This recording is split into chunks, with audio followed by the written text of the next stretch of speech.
మీరందరూ కలిసి నాకు పరిస్థితి తెచ్చారు.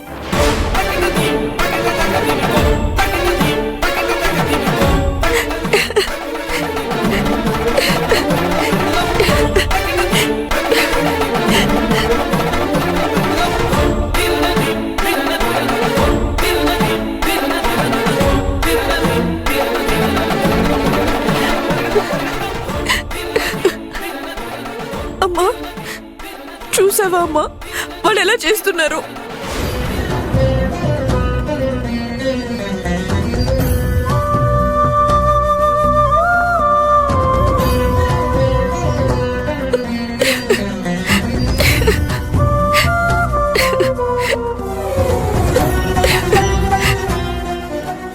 కీర్తి, ఎవరిది తప్పు ఎవరిది ఒప్పు అనేది పక్కన పెడితే నువ్వు చాలా ఎక్కువగా మాట్లాడావు. అది నీకు మాకు ఎవరికి మంచిది కాదమ్మా.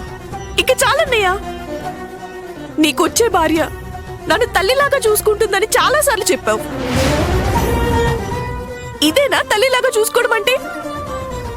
ఇంకొకసారి ఎవరైనా పవిత్ర నాకు తల్లి లాంటిది అన్నారంటే నేనేం చేస్తానో నాకే తెలియదు. కీర్తి, కీర్తి, కీర్తి,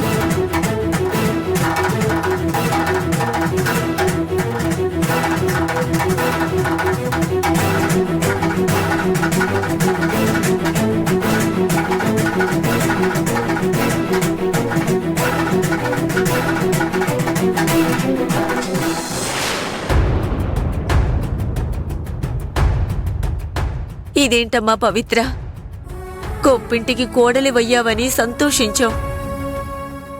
కానీ నువ్వు కోడలిగా అడుగుపెట్టిన దగ్గర నుంచి వాసుకి వాళ్ళు కీర్తి నీ మీద కక్ష కట్టి అవకాశం దొరికినప్పుడల్లా నిన్ను మాటలని వేధిస్తూనే ఉన్నారు. ఇప్పుడే ఇలా ఉంటే ముందు ముందు నీ జీవితం ఎలా ఉంటుందోనని భయంగా